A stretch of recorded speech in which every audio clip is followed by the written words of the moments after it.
लोग ऐसा झूम रही हैं। बात याद रखो, कल अभी बताए हैं, या खोपड़ी जिनके ऊपर पटक दिया हो ना, तो कथा सुनवे छोड़ दिया है, तो बहुत संभल करके। ऐसा निंद्रा रानी आए रही हैं, और जबकि कहते हैं कथा प्रांगण में निंद्रा रानी को नहीं आना चाहिए, लेकिन जहाँ यह मन कथा से अलग गया नहीं, बस निंद्रा रानी पाए गई मौका, और उनका का देखे तुरंत झुमावे लगी। हाँ, तो निंद्रा को दूर करते हुए इधर आज नवलदे बड़ा पश्चाताप करती है कि मुझे भरोसा था कि मेरे भैया, मेरी मैया और मेरे पिता कोई ना कोई तो मेरी मजबूरी में शामिल ही होगा, और कोई ना कोई तो मेरी पुकार सुनेगा ही, लेकिन किसी ने नहीं सुना। जब इस बात को किसी ने, इस दुख को किसी ने नहीं सुना, तो आज नवलदे से रहा ना गया। रोती बिलखती अपने पति की लाश को उठा लिया और ले करके अपने पिता के भवन से चल पड़ी। आज भक्तों, जब नवलदे अपने पति की लाश को ले करके निकली, आती है नदी के किनारे। रात्रि का समय होता है, और ला करके नैया पर लाश को रख लेती है।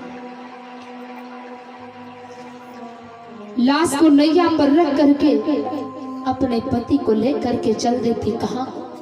कमरू की राज बंगाल को लेकर के चल देती, क्योंकि नवलदे को स्वप्न हुआ है। नवलदे ये बात जानती है कि गुरुदेव का जो मांस था वो बंगाल में पहुंच चुका है, और बंगाल में गुरु का ज्ञान आ चुका है। हो न हो मेरे पति के प्राण बच जाएंगे।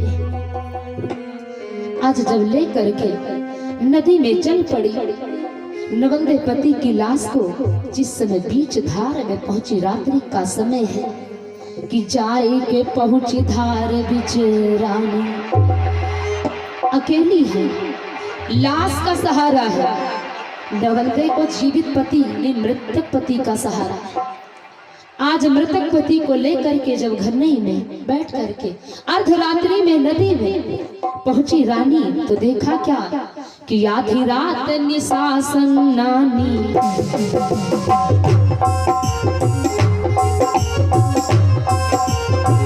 आधी रात निशासन नानी, गर्ज नभ में अर्राटो।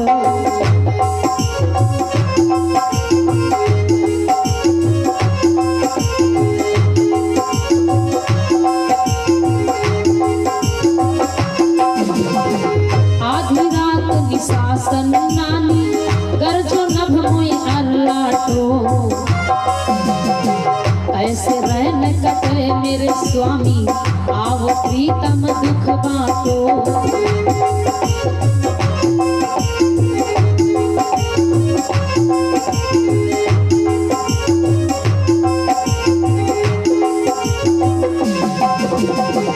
ऐसे रैन कटे मेरे स्वामी, आओ प्रीतम दुख बांटो।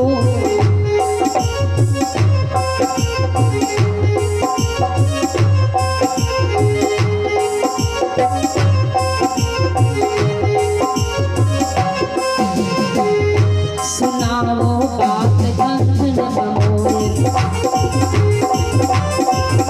नहीं कह सकत प्राण देव खोए। राम समुद्र की काटो पाए, देव आवाज जियो मेरो प्राण। सीधे राम कहे राजा की, नारी विरह दुख भारी।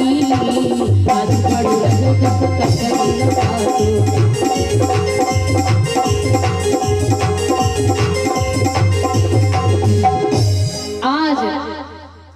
मृतक परीक्षित की लाश जब नवलदे ने पुकारा, रात्रि का समय है, अर्धरात्रि, और नवलदे अकेली है मार्ग में। जिस समय आसमान से चकचौंधा हुआ और कुछ आवाजें भयंकर सी आई, नवलदे बंधु घबराने लगे, कहने लगी प्रीतम मेरा दुख बांटो, अन्यथा तुम्हारे साथ साथ मेरे भी प्राण चले जाएंगे। स्वामी मेरी मदद कर। आज परीक्षित का वो मृतक शरीर हुंकारा देने लगा कि दियो हुंकारो लाश ने। आज लाश से हुंकार आया।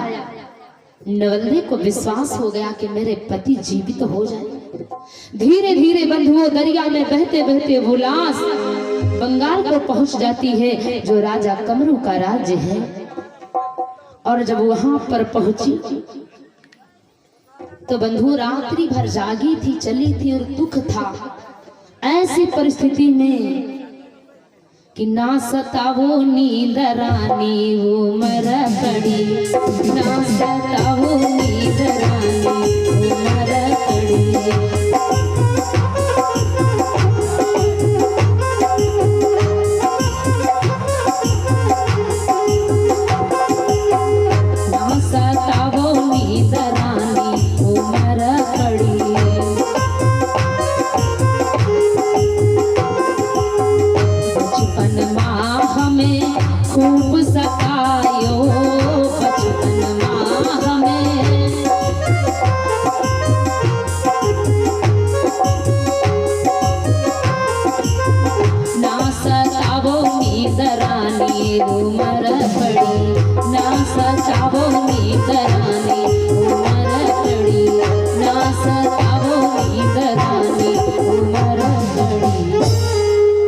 प्रांगण में बैठे हुए नींद आने से तो जाएं और वह थोड़ी देर बाद आ जी हैं, क्योंकि देखो भैया नींद काहे को ना आवे। अब कोई इसमें लालच वाली बात तो है नहीं है। कोई और कार्यक्रम में तो बैठे नहीं, समझ रहे भी थोड़ा सा प्रसाद मिलेगा और जो कहते मिला वह घर चले जाएंगे, और कोई तो लालच है नहीं मन में।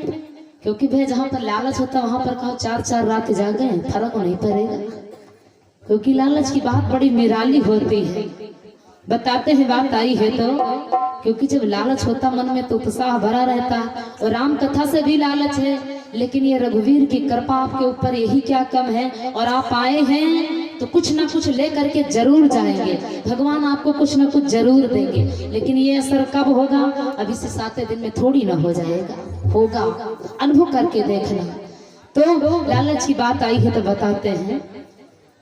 एक पंडित जी थे और वो कथा करते थे जैसे कि हम, हाँ, लेकिन हम पंडित नहीं हैं, हम आप ही के बिरादरी में हैं। तो पंडित जी, और पंडितों का भैया स्वभाव होता कोई जना हो तो बुरा ना मालूम। हाँ, पंडित जी कथा करते थे और कथा करने जब गए तो हुआ क्या, कथा सुनाई। और जब कथा सुना करके पंडित जी चलने लगे तो जो उनके यजमान थे, श्रोता जन थे, पंडित जी को बड़े स्नेह प्यार में कहा लो थोड़ा भाई प्रसाद दे दे, पंडित जी जा रहे हैं, अब तक कथा सुनाई है। और भैया 7-5 की गिनती बड़ी शुभ होती है। पंडित जी जब चलने लगे तो उनके यजमानों ने, श्रोता ने प्रसाद बांध दिया। और प्रसाद लेकर के जब पंडित जी पहुंचे, अच्छा, जो पंडित जी कथा कहे जाते हैं तो घर वालन का आशा लगी रहा था, लेकिन अभी से तो घरहू वाले स्वागत मिली है। हाँ, उस सोचत का थोड़ा सा प्रसाद मिल जाएगा तो कहा लेके आ, मैंने ना ही ला का वह अपने लोग खाए ले, तो लालच नहीं तो वो भी नहीं जागेंगे। लेकिन पंडिताइन जब पंडित जी कथा कहा जाता तो बड़ी मान के चलो उत्साह से सब काम निपटती हैं। काहे कि पंडित जी जब आई है ना तो बहुत सारा सामान लेके आई है, तो लालच रहता है, जागती रहती है, घर की दिनचर्या निपाटा करती है। तो पंडित जी जब पहुंचे तो पंडिताइन बड़ी खुश, पंडित जी आज आए हैं तो पंडित जी कुछ न कुछ लाए जरूर हुई है। और हाल चाल बाद में, चाय नाश्ता बाद में, अगर पति आता है तो कुछ माताएं ऐसी होती हैं कि हाल चाल बाद में पूछी है, भूखे हो के प्यासे हो रास्ता के बाद ना पूछी है, पहले ये पूछे तुम लाए हो का हमारे खातिर, यू बताओ। हाँ, अगर लाए हो भैया तब तो ठीक ठाक, और नहीं लाए हो तो फिर इंतजार करो, हाँ, कि पानी लाई हो तो वह पी हो। तो पंडिताइन बड़ी खुश। और जब पंडित पहुंचे तो पंडित जी साथ में प्रसाद लेकर के गए थे। पंडिताइन जब देखी तो दादा हुई बढ़िया लड्डू बेसन के सुंदर सुंदर, पंडिताइन देखी मानो टपक पड़ी। और वही मां लड्डू भैया 5, जैसे देखी लड्डू 5 तो कहीं सुनो पंडित तुम प्रसाद जो लेके आए हो ना, तो ऐसा करो, यही माँ से 2 कटोरी में रखी, तो कहीं पंडित 3 हम खा ले, 2 तुम खा ले। पंडित कहीं सुनाओ और कथा हम सुनाई, मेहनत हम करी, रात बिरात जागी हुआ हम, तुमका का पता 7 बजे बैठो तो 11 बजते हैं, एक कहता ना बैठे बैठे हैं, और प्रसाद तुम खाई हो। पंडित कहीं कहा लगी, सुनो पंडित माने जाओ, देखो पंडित तुम कथा कहा थमाए, तो मान लो हम घर में रही, तो घर में हम काम नहीं करे, तुम्हारा लड़का देखी, तुम्हारी भैंसी देखी, तुम्हारा खेती देखी, तुम्हारा सब काम करी, नातेदार रिश्तेदार देखी, का तुम कथा कहती बड़ी बात करते हो। अब पंडित फंसे चक्कर में, तो पंडित कहे सुनाओ, मेहनत हम करे हैं ना, मिले हम कहे खाइबे तो 3 हम खाइबे, तुम ना खाइयो, तुम खाइयो 2। पंडित कहे सुनाओ पंडित, यह बात बनी ना, 3 तुम ना खाइयो, 3 खाइबे हम, तुम खाइयो 2। अब धीरे धीरे भैया हुवत करत बात बढ़ी गए, लड़ाई का कोई जर हुवत, बात बढ़ गई, और जब बात बढ़ गए तो पंडिताइन कहें सुनो पंडित, खाइबे लड्डू तो 3 हम खाइबे, पंडित कहें 3 तुम न खाइयो, हम खाइबे। पंडिताइन कहें पंडित हमहू अपने बप्पा बिटिया खा तो 3 लिखा। पंडित कहें तो ठीक, या बतावत हम अपने बप्पा बिटिया हम 3 खाओ, और जब कहूँ दादा हम नहीं कही थे तो मान लो बात गड़बड़ा रही है ऐसे, यही का मतलब हम अपने बप्पा लड़का नहीं। पंडित कहें पंडिताइन बात बनी ना, अगर तुम 3 खाई हो अपने बप्पा बिटिया तो खाव 3 आज हमहू अपने बप्पा की लड़का। अब 2 जनन माँ भैया हो गए कसर, और कहें सुनाओ ये लड्डू रखे हैं, अब हिया से बात ना बनी। अच्छा हम कहीं लड़ाई झगड़ा करो तो अम्मा बप्पा कौन मतलब है, तुम जानो तुम्हारा काम जाने, हम कहीं खूब लड़ो पति पत्नी, लेकिन हाँ वे अपने अम्मा कसम खाई है, वे अपने बप्पा कसम खाई है ना, उनका 2 जन का विचार का मतलब बुढ़ापा उनका साथे लगाए फिर। तो अब 2 जनन के कसम कहें सुनाओ पंडित, ये जो लड्डू है कसम, अगर जो कोई पहले बोली तो जानो वो अपने बप्पा का लड़का ना है, अगर इधर ही बोले तो जानो बप्पा का बिटिया ना है, और जो कोई पहले बोली वो लड्डू खाई थी, और जो कोई बाद में बोली वो खाई थी। आप बढ़िया कसम लगी। अब अगर हम घरे लड्डू 1 पाव भल पंडित बैठे, 1 पाव भल पंडिताइन बैठी, अब दोनों जने बढ़िया बैठ और लड्डू रखे, बाले भैया तो को हैं, जो कोई बाले अपने बप्पा बिटिया नहीं, वही बाले बप्पा लड़का नहीं, लग गया कसम 2 जने बढ़िया बैठ, और है पंडिताइन फिर बड़े मजबूत, चुपचाप बढ़िया बैठ, और तब तक बढ़िया बिलैया याखत रहे, बढ़िया लड्डू धरे। अब 1 कटोरी ऐसी रखे, कैसी रखे, जैसे पंडिताइन तरफ जाए बिलैया, बिलैया पंडिताइन का है, और पंडित का है, पंडिताइन का है, पंडित का है। अब बिलैया बेचारी बहू को नहीं लाग जुगाड़ वह बाहर। अब तब तक धीरे धीरे लेके भैया पूरी रात बीती, अब पंडिताइन बोले नहीं, हैं बड़े पक्के, पति पत्नी की लड़ाई झगड़ा कोई आसान न समझो, हाँ यह महाभारत से बड़ी बात है। पंडिताइन चुपचाप बैठ, और 2 जनन में बोला चली नहीं, रात पूरी बीतेला, इधर 4 चोर निकल रहे, चोरी करे, और गांव में जब बढ़िया देखिन भ्रमण करें तो सबके दरवाजा बंद, और पंडिताइन के खुले। चोरवा कहने भैया बढ़िया जुगाड़ बनी, देखा पंडितवा बढ़िया खुला ही पड़ा घर, तो वही में 4 ही रहन ना, तो ये कहा बढ़िया जुगाड़, दूसरा का कहा जुगाड़ नहीं बढ़िया, और खुले परे दरवाजा तनी सोच विचार ले, कहूँ पंडित आवाज आगत हुई तो अंदर काट डरी कोई जाने न पाई, कहाँ आयो रहो कहाँ गई हो, तो तीसरका कहा सुनो काट कहे डारी हैं, काट कहे डारी कह तो पता हम लगा ले।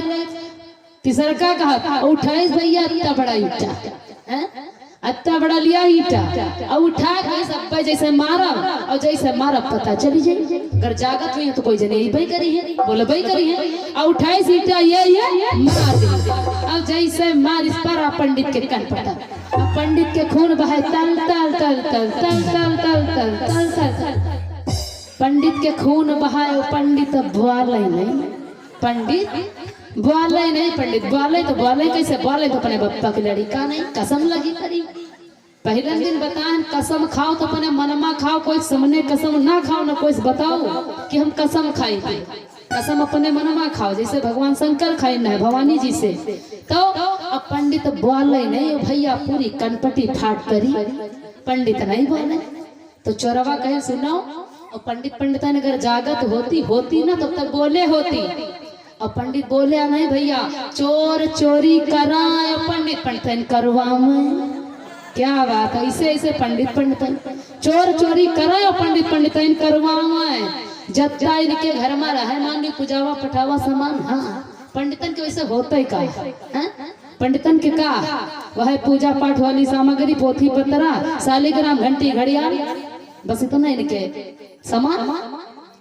तो अब पंडित जी महाराज के घर में जितना धन रहे, मान लियो अभी कथा भागवत में कहा तो का भैया थोड़ा इसमें उपहार मिलता बहुत। तो जितना धन पंडित के कमाई सब चली गए, लेकिन पंडिताई नहीं बोले, चोरी हो गए। धीरे धीरे के रात बीत गए, सुबह हो गए। और जब सुबह हो गए तो पंडितों का काम, और जो भाई पंडित का धर्म अपनाता है तो उनका काम है कि सुबह 4 बजे जागो, पूजा पाठ, शंख घंटी इत्यादि बज जाए, आरती हो जाए भगवान की। तो अब भैया हो गए सुबह। अब पंडिताइन दोनों जने ना उठे ना बोले, जैसे कि तैसे ही बैठ।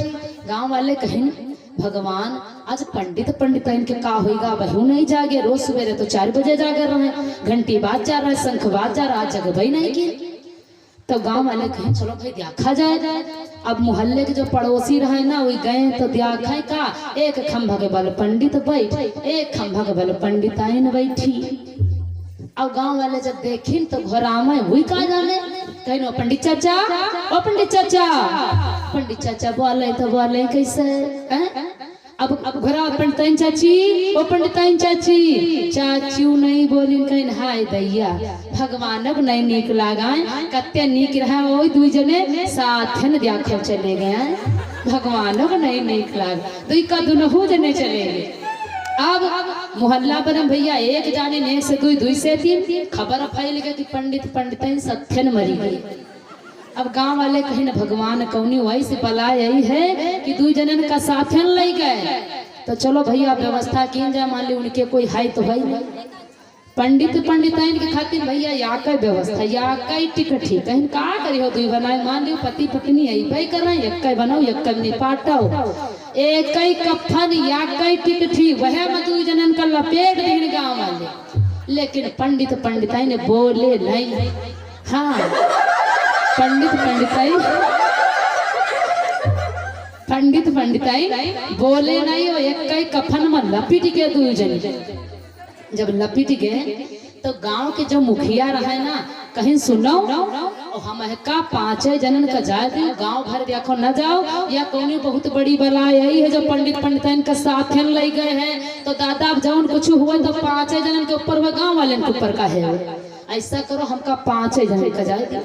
अब भैया 4 जने अस्थि लेकर वो चल दिए, और 1 जने आगे जा रहे। अब जब पहुंच गए भैया, चिता लगी गए, चिता के ऊपर पंडिताइन का रख दी, लेकिन भैया बोले, दोनों जने बोले नहीं, चिता के ऊपर रख दी। और जो गांव के मुखिया रहा वही फेरे लेने लगे चिता का। और जैसे ही भैया वाह लपटती आग, जैसे ही लगे चिता माँ, और पंडित के चोट लागिन रहा, पहले पंडित का कनपटा फाट पड़े रहे, और जैसे आग की लपक जैसे पंडित के लाग, पंडित तन फाड़ दिन का पसंद गए। अरे अब तो बोल दे, कफन फाड़न पंडिताइन से कहना, अब तो बोल दे। पंडिताइन कहन बस पंडित होएगा फैसला, अब 3 का खइबे, हम 2 का खई हो। ए भैया गांव वालन का भागई दियो, वहाँ 5 जने कहीं दादा ना मरते दियार ना परेत होते दियार, ई तो अब्बे कहा 3 का खई हो, तुम 2 का खाबे। हाँ, गांव वाले आगे आगे, पंडिताइन पीछे पीछे। तो कहते हैं कि कहे सुने पत्थर चली जाई,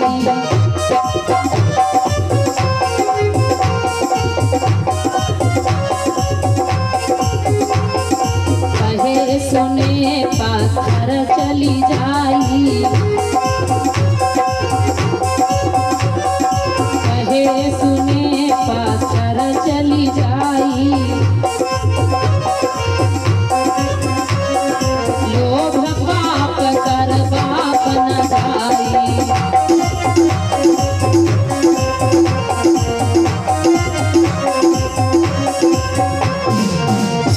आनंद चंद भगवान की। अच्छा देखो अब निंद्रा गायब हो गए। हाँ कारण है कथा में मिलता है रस और आनंद। और भैया जी का रस आनंद दोनों चीज मिल रही है तो निंद्रा तो निश्चित है नहीं है?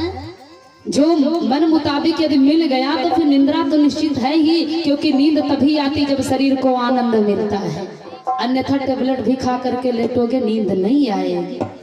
आइए अपने प्रश्न पर ध्यान देते हैं। तो आज नवल दे रोती बिलखती उसी समुद्र के तट पर बैठी है बंगाल में, क्योंकि वहां पर एक आ करके उसके पति की लाश को चुरा ले गई है।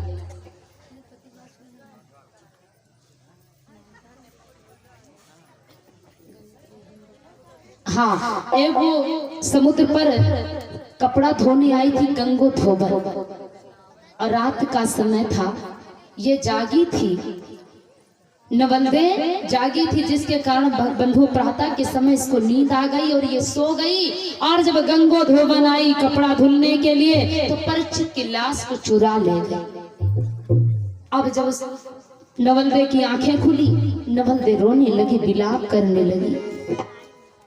नवलदे विलाप करती है कि वाह पति, कम से कम तुम्हारे शरीर का तो सहारा मुझे था ही, लेकिन आज तुम्हारा वो शरीर भी मुझसे दूर हो गया। अब मैं क्या करूं? बैठी समुद्र के घाट किनारे रो रही। जब ये बात राजा कमरू को पता चलती है कि मेरे राज्य में कोई स्त्रियां आई है और बैठी घाट पर रो रही है, महाराज कमरू ने पता किया आज नवलदे आई दरबार में और नवलदे ने सारा मर्म बताया। महाराज मैं अपने पति की लाश को लेकर के तुम्हारी राज्य में आई थी कि मेरे पति के प्राण बच जाएंगे, लेकिन महाराज आते आते यहाँ तक मेरे पति की लाश ही गायब हो गई। राजा कमरू ने अपने राज्य में डुग्गी पिटवा दी। राजा कमरू ने अपनी राज्य में डुग्गी पिटवा दी कि जितने मेरे राज्य में नर नारी है सभी उपस्थित हो। आज जब इस बात की डुग्गी पिटवाई राजा ने समस्त प्रजा में कि ड्योढ़ी पिटवाई दई राजा ने।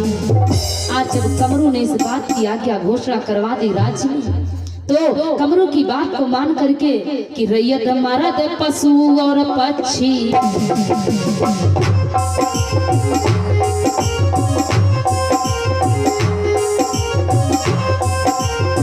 रैयत मर्द पशु और पक्षी कमरू ने बुलवाए हैं।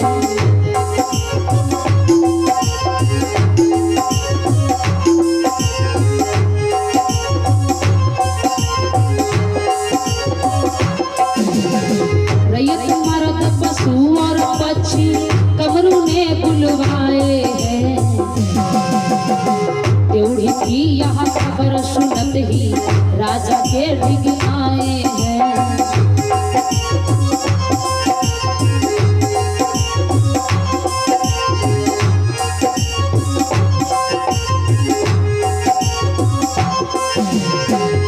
वो गंगोधोबन आई, खबर राजा ने जब पाई, सिपाही तुहरे पहुंचाए, पकड़ी कदम समेत लाए। हुक्म बांधी गई धोबन कोड़ा तन पर पटको, अधिकारी कपट गए पति को।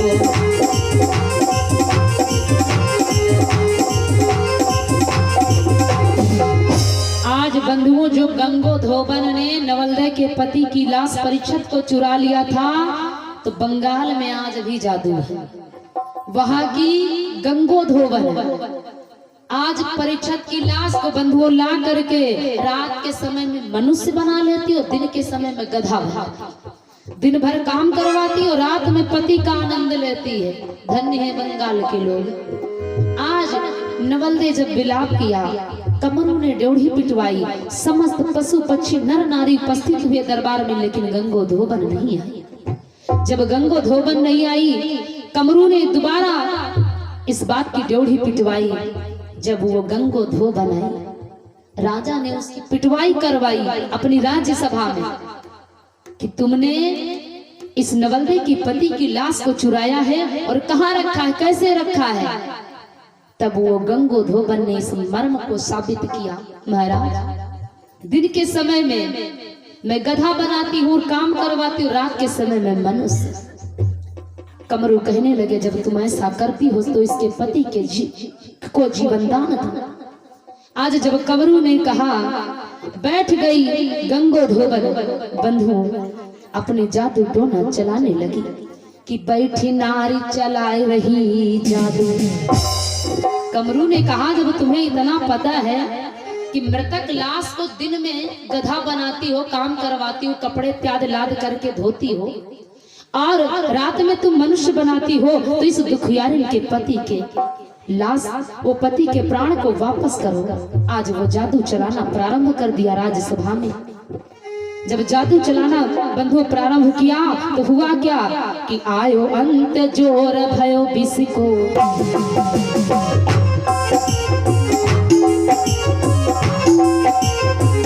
आयो अंत जोर भयो बिसको, राजा की देही फाटी।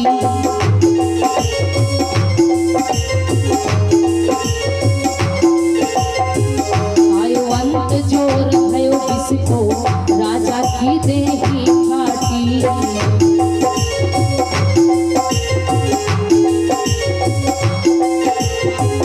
आभहीन भयो तन जाको, पड़ी रही भुई पर माटी।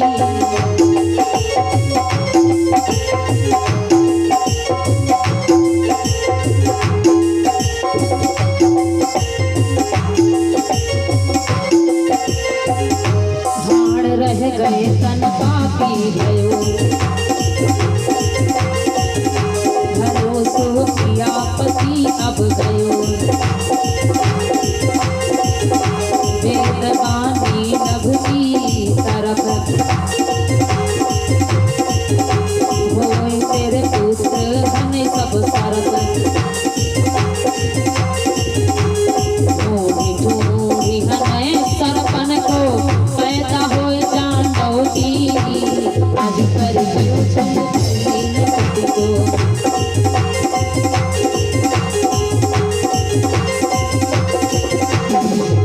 जैसे बंधु गंगो धोबन लूना चंबारी जादू टोना चलाने लगी तो समय ज्यादा हो गया था, और जैसे जादू टोना चलाया परीक्षक का शीश फट गया, और जब शीश फट गया मृत्यु हो गई। मृत्यु हो गई, विलाप करने लगी नवलदे। आकाशवाणी हुई, नवलदे तुम विलाप मत करो, तुम्हारे गर्भ में जो पल रहा है वो ऐसा पुत्र होगा कि समस्त सर्पों को ढूंढ ढूंढ करके मृत्यु का दंड देगा, तुम धैर्य धारण करो। आज नवलदे अपने पति की लाश को लेकर के आती है हस्तिनापुरी, काज क्रिया करती है। समय पूरा होता है गर्भ का, और उस गर्भ से बंधु पुत्र का जन्म होता है, जिस पुत्र का नाम पड़ता है बंधु जन्मेजय। जो परीक्षित के पुत्र हुए हैं, जिनका नाम पड़ा है जन्मेजय। जन्मेजय का जन्म हुआ, धीरे धीरे करके समय व्यतीत हुआ। जब 8 बरस के जन्मेजय हो गए, अपनी माता को विधवापन में देखे। आज वो पुत्र माता से पूछने लगा, मैया मेरे पिता की मृत्यु कैसे हुई, मुझे बताओ। आज नवलदे रोने लगी और कहने लगी, पुत्र मैं क्या बताऊं कि तुम्हारे पिता की मृत्यु कैसे हुई है। जन्मेजय ने हट कर लिया, मैया मुझे बताओ मेरे पिता की मृत्यु कैसे हुई है। नवलदे कहने लगी, पुत्र सुन के बात कुंवर से बोली कि मेरो पिता नाना तेरे छौना।